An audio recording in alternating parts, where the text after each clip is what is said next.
In the strategic game of poker, silence is often the loudest statement you can make.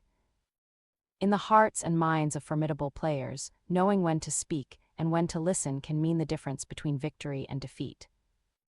Just as President Abraham Lincoln navigated the tumultuous waters of leadership with a keen understanding of human nature, so too can we learn to wield the silence of a measured pause to our advantage, both on the poker table and in the boardroom. Imagine the early days of the American Civil War. President Lincoln, faced with a divided nation, was more than just a commander-in-chief.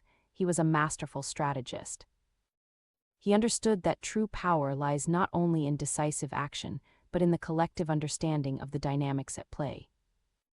Much like the multifaceted nature of poker, where different variants demand various styles of play, Lincoln's leadership required an adaptable mindset rooted in the unique nuances of each situation. In the world of poker, one must grasp both the fundamentals of the game and the subtleties that govern its flow. Consider no-limit hold'em, where decisions hinge on stack depths. A deep stack allows for a wealth of strategies, where players can navigate through implied odds, gradually building the pot while maintaining control. It's a dance of forethought, where future streets and the preservation of resources dictate action. Conversely, with a short stack, the simplicity of push or fold drastically shifts the landscape, forcing players to gamble on immediate equity.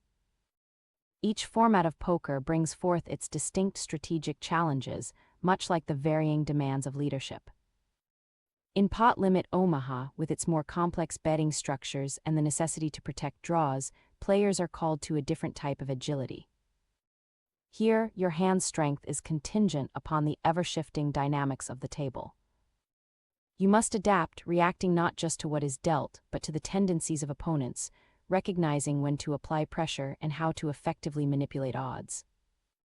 The lesson here is clear: mastery requires a depth of understanding, a willingness to engage with the intricacies of the game and the minds of those around you.